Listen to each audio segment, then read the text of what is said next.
बाल्टी तो पानी आना नहीं बनी है सर गाड़ी दिया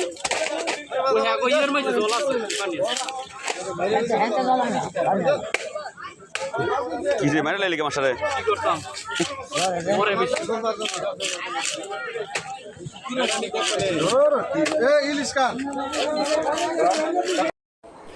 আসসালামু আলাইকুম viewers, welcome to my YouTube channel. আপনারা যে মাছটি দেখতে পাচ্ছেন প্রায় 7 কেজি ওজনের মাছ, বাট আমাদের বাসার কেউই এই মাছটির নাম জানি না।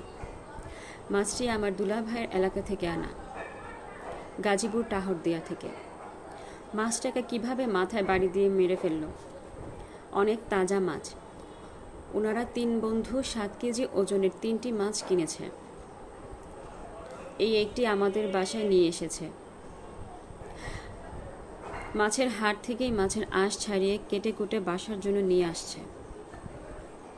বাজার থেকে কাটায় আনলো। অবশ্য কোনো ঝামেলা থাকে না, শুধুমাত্র পরিষ্কার করে রাখতে হয়। মাছগুলোর অনেক তেল হয়েছে, আর আমি বড় বড় চাক করে কেটে নিয়েছি। এখন ফ্রাই প্যানে তেল গরম করে মাছগুলো লাল করে ভেজে নিয়েছি। ভালোভাবে না ভাজলে এই মাছগুলো মজা লাগবে না, তাই লাল লাল করে ভেজে নিয়েছি।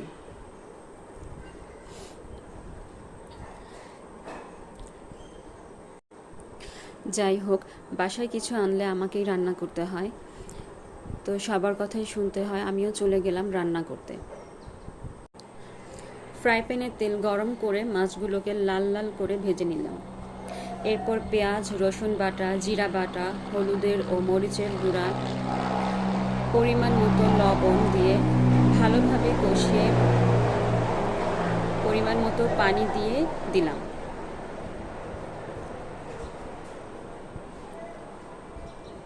ভালোভাবে কষিয়ে নিতে হবে। যখন পেঁয়াজগুলো লাল লাল হয়ে আসবে তখন ঝোলের পানি দিতে হবে।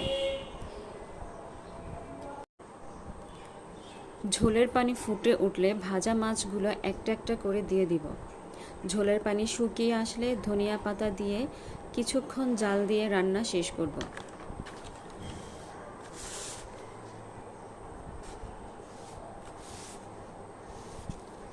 কালারটা খুব সুন্দর হয়েছে মাছগুলো। ধনিয়া পাতা ছড়িয়ে দিবেন। আর মনে রাখবেন, মাছটির নাম কিন্তু আমরা জানি না, আপনারা বলে দিবেন কি মাছ এটা। আমার বাচ্চারা এই ভুনাটা খেতে খুব পছন্দ করে। আমার ভিডিওটি যদি ভালো লাগে তাহলে সাবস্ক্রাইব করবেন।